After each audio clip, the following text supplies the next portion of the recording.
Hello दोस्तों, स्वागत है आप सबका आपके अपने यूट्यूब चैनल एकलव्य एस्ट्रोलॉजी में। और दोस्तों, आज का वीडियो है प्रिंसिपल ऑफ सिमिलरिटी के बारे में कि अकारक ग्रह कब शुभ हो जाते हैं, कब वो शुभ फल दे जाते हैं। मतलब आप देखेंगे कि 3, 6, 8, 11 और 12 ये जो हाउसेज हैं, ये जो भाव हैं, स्पेशली इसमें 6, 8 और 12 ये खराब भाव माने गए। ठीक है, खराब इसलिए माने गए हैं कि छठा भाव आपके रोग ऋण शत्रु है, अष्टम भाव आपका ट्रांसफॉर्मेशन है, ठीक है, डिजीज है, लॉन्ग टर्म डिजीज, कोई बुरी घटना है, ठीक है, इसलिए 12वां भाव एक्सपेंडिचर है। लेकिन इनके अपने कुछ पॉजिटिव एस्पेक्ट्स हैं, यानी कि इसमें कुछ ऐसी चीज़ें भी हैं जो कि इनको अच्छा होने पे आपको ये कहेंगे कि हाँ, ये अच्छा भी फल देते हैं। ठीक है, प्रिंसिपल ऑफ सिमिलैरिटी जिसकी मैं आज बात कर रहा हूँ, इसके बारे में जे एन बसीन साहब जी ने अपनी डिस्पोजिटर इन एस्ट्रोलॉजी की जो किताब है, ये उसमें बहुत अच्छे से लिखा हुआ है। और इस एक एग्जाम्पल के थ्रू मैं आपको बताऊंगा कि इस प्रिंसिपल ऑफ सिमिलरिटी क्या है। ठीक है, उससे पहले जो लोग मेरे चैनल के मेंबर्स हैं, जिन्होंने ज्वाइन कर रखा है, उनके लिए कल जो है लाइव सेशन है सुबह 10 बजे वेबएक्स के थ्रू। ठीक है, हम डिस्कस करेंगे त्रिक हाउसेस 6, 8 और 12 भाव में अलग अलग प्लैनेट कैसा रिजल्ट देते हैं। तो जो मेंबर्स हैं ज्वाइन कर रखे हैं, वो मेरे चैनल के आइकन पे क्लिक करके कम्युनिटी में जा सकते हैं। जैसे वीडियोस में आपको वीडियोस मिलेगी, कम्युनिटी में जा करके वहाँ पर मैंने meeting ID members only for members वो शेयर कर रखी है, आप वहाँ से ज्वाइन कर सकते हैं। और सुबह 10 बजे जो है हम डिस्कशन करेंगे। ये पूरा एक लेक्चर रहेगा 30-40 मिनट का। ठीक है, तो और जो लोग ज्वाइन करना चाहते हैं वो ज्वाइन करिए, और उसमें फिर आप पार्टिसिपेट कर सकते हैं। 59 पर मंथ आपको देना पड़ता है उसमें। और इसमें साथ में एक बार वर्षफल भी मिलता है आपको, जो लोग जो मेंबर करते हैं। आप देखेंगे सब्सक्राइब के साथ ज्वाइन बटन है। तो चलिए शुरुआत करते हैं आज की वीडियो का। प्रिंसिपल ऑफ सिमिलैरिटी एक एग्जाम्पल के थ्रू आपको बताऊंगा। गुरु जो है, गुरु वो धन का कारक है। कोई भी कुंडली हो कि कोई भी लगन हो, गुरु हमेशा धन का कारक है और उसकी दृष्टि जो है हमेशा शुभ होती है। ठीक है, वो चाहे कैसा ही हो, कितना ही पापी हो, फिर भी उसकी दृष्टि में वो अमृत है। गुरु की दृष्टि अमृतमय मानी गई है, वो चाहे अकारक ही क्यों ना हो। और गुरु हमेशा धन का कारक रहेगा, चाहे वो कोई भी लगन हो। और जो एक बार किसी चीज का कारक बन गया वो बन गया, वो चाहे कोई लगन हो। दूसरा, कोई अगर पापी ग्रह है, मेलिफिक है, वो चाहे जितना मर्जी राजयोग कारक हो, वो स्वभाव नहीं बदलता कभी। वो फंक्शनल मेलिफिक और फंक्शनल बेनिफिक दो चीजें हैं। फंक्शनल मेलिफिक, आप घटिया इंसान है, आपको अच्छी पोस्ट, आपको अच्छा घर, आपको अच्छे मंदिर में रख दिया जाके, ठीक है, वो एक थोड़ा सा परिवर्तन आपके आएगा। ठीक है, वो अलग चीज है, लेकिन आपका स्वभाव कभी नहीं बदलता। हमारे सौर मंडल में जब ग्रह गोचर कर रहा है, जैसे अभी शनि है, तो शनि अभी वही मकर में गया हुआ है। ठीक है, मकर राशि में बैठा है। अब हर 2 घंटे में लगन चेंज हो जा रहा है। ठीक है, किसी के लिए शनि राजयोग कारक हो जा रहा है, किसी के लिए अकारक हो जा रहा है। ऐसा थोड़ी है कि उसके बेसिक नेचर में चेंज आएगा। ऐसा थोड़ी है कि मैं अच्छा सुबह के 4 बज रहे हैं तो मकर लगन स्टार्ट होने वाला है, अब जो है मैं शनि महाराज हूँ, अच्छा अब तो मकर लगन स्टार्ट होने वाला है, अब मैं अपने जो है दृष्टियां और अपने स्वभाव को चेंज कर लेता हूँ। ऐसा थोड़ी होता है। ग्रह तो हमेशा एक जैसा रहता है, उसका जो स्वभाव है वो स्वभाव है। उसकी दृष्टि में पापी पापी वो जो है ना, उसकी दृष्टि खराब है तो खराब है। लेकिन जब हम उसका फल देखेंगे तो हम ये भी देखते हैं, जैसे तुला लगन हो गया तो शनि पंचमेश हो गया, ठीक है, और चतुर्थीश हो गया, राजयोग कारक हो गया। जब ये दृष्टि करेगा किसी ग्रह पे, तो मैं ये भी देखूंगा कि शनि देख रहा है, लेकिन साथ में मैं ये भी देखूंगा कि पंचमेश पंचमेश इस भाव को देख रहा है। ये यहां पर परिवर्तन आता है। ठीक है, तो शनि और ये चीज़ों को आप ज़्यादा इतना मतलब ये मत करें कि गुरु अकारक हो गया, मकर लगन के लिए गुरु खराब होता है, तुला लगन के लिए ये होता है वो होता है। वो हमेशा धन का कारक है, वो शुभ कार्यों का कारक है आपके कुंडली में। आप अगर ये सोचते हैं कि आपकी टांगें बहुत स्ट्रांग है, तो इसका मतलब ये नहीं कि आप अपनी टांगों से खाना खा सकते हैं, उसके लिए आपको हाथ की जरूरत पड़ेगी। और कालपुरुष कुंडली जो है पूरी, वो आपकी आपकी बॉडी को ही रिप्रेजेंट करती है। आपकी बॉडी के हिसाब से ही कालपुरुष कुंडली बनती है। इसलिए हर ग्रह अपना बुरा और अच्छा फल देता है।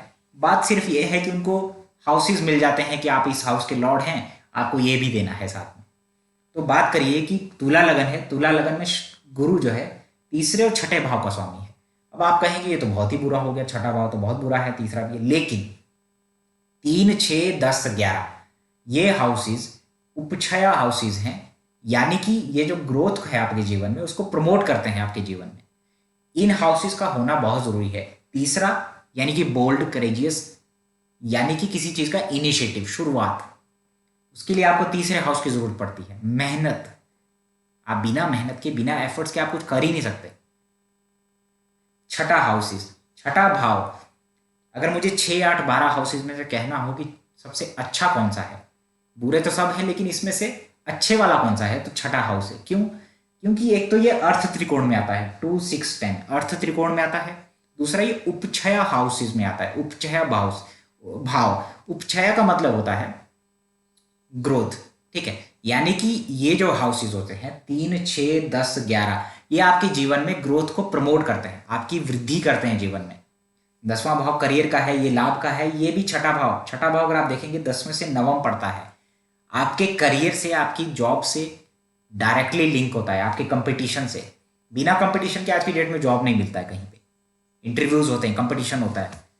बिना कंपटीशन के आप गवर्नमेंट जॉब में नहीं जा सकते। इसका छठे भाव का बहुत बड़ा रोल है। छठा भाव सर्विसेज का है, इसलिए 3 और छठा, खास करके तुला लग्न में तीसरा और छठा बहुत बड़ा रोल प्ले करता है, और इसका स्वामी हो जाएगा गुरु। और गुरु जो है धन का कारक है।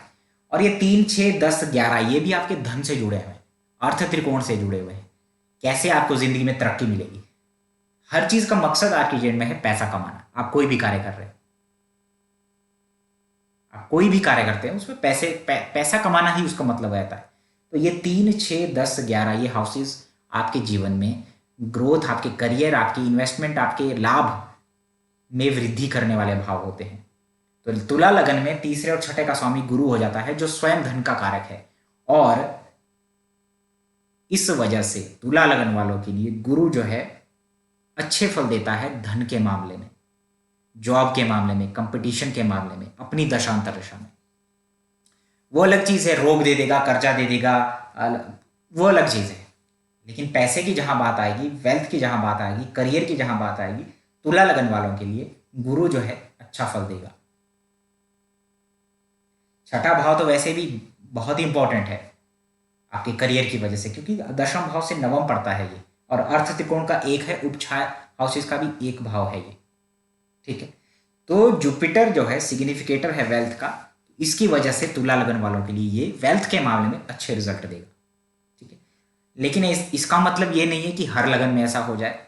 जैसे वृश्चिक लगन में या मेष लगन में, आप कह लीजिए मेष लगन में बुध जो है तीसरे और छठे का स्वामी हो जाएगा, लेकिन वो वेल्थ का कारक नहीं है, वेल्थ का कारक नहीं, वो धन का कारक नहीं है। तो इसलिए वहां पर वो धन के मामले में या किसी मामले में अच्छे रिजल्ट देगा या नहीं देगा वो कह नहीं सकते, जब तक कि उसके हम प्लेसमेंट को नहीं देखेंगे, ठीक है। उपछया हाउस का मालिक एक ही हो जाता है लगन में, तुला लगन में तीसरा और छठा, 3, 6, 10, 11 ये उपछया हाउसेज होते हैं।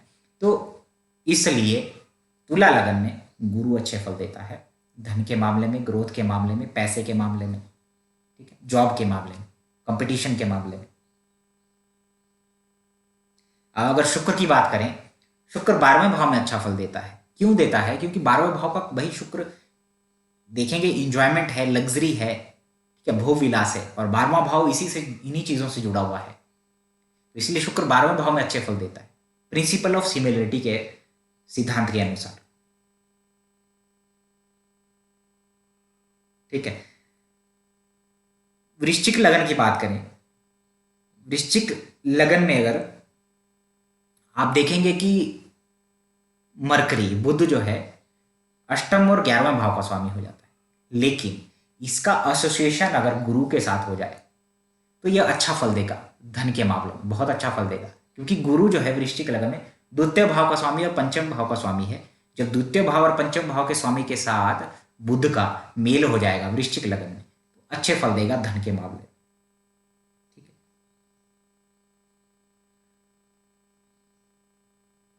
ठीक है, क्योंकि मरकरी जो है वेल्थ का कारक हो गया, जुपिटर जो है अपने मरकरी जो है 11वें भाव का कारक हो गया और गुरु जो है द्वितीय भाव का कारक हो गया, तो इसलिए वेल्थ के मामले में अच्छा रिजल्ट देगा। ये भवार्थ रत्नाकर में ऐसी चीज़ें लिखी गई हैं, जो शास्त्र है, किताब है, उसमें ये लिखा गया है तुला लगन के बारे में कि गुरु अच्छा फल देगा और ये सब देगा। ठीक है, उसमें एक चीज़ और लिखी है कि धनु लगन में, ठीक है, शनि अगर तीसरे भाव में होता है, ठीक है, क्योंकि धनु लगन वालों के लिए दूसरे और तृतीय भाव का स्वामी हो गया, तो तीसरे भाव में जब शनि बैठ जाएगा और मान लीजिए कि भाई सूर्य और शुक्र नवम भाव में बैठे हों धनु लगन में, तो ये शनि जो है अपनी दशा अंतर्दशा में अच्छे फल देगा धन के मामले में।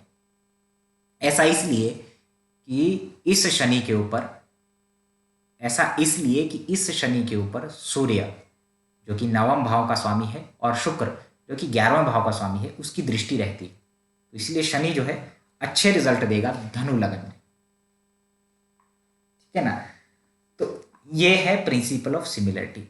अगर आप वृष लगन की बात करेंगे, वृष लगन में गुरु जो है अष्टम भाव और 11वें भाव का स्वामी है। अब ऑलरेडी गुरु जो है धन का कारक है और 11वां भाव भी उसको मिल चुका है, तो गुरु अगर आपका अष्टम भाव में ही बैठा हुआ है, 11वें भाव में ही बैठा हुआ है, अच्छी स्थिति में बैठा हुआ है कहीं पर वृष लगन में, तो वो धन दे सकता है। धन किसके माध्यम से दे सकता है?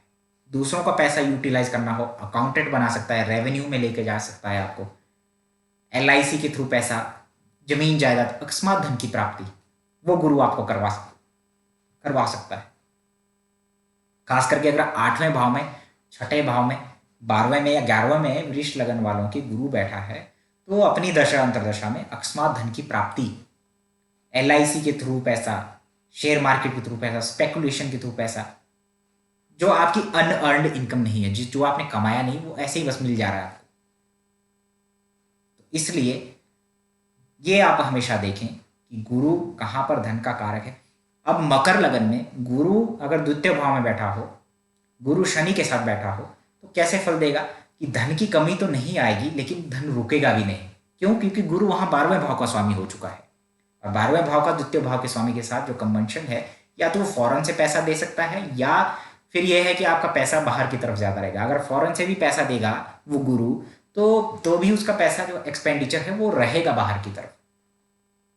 मकर लगन वालों के लिए गुरु जो है तीसरे भाव का और 12वें भाव का स्वामी है, तो आप कहेंगे अकारक है ये, लेकिन यही जो गुरु है धन का कारक होने की वजह से फॉरेन से पैसा दे सकता है आपको, छोटे भाई बहनों की तरफ से पैसा, ठीक है, और फॉरेन जाने के लिए उसका बहुत बड़ा रोल रहेगा मकर लगन में।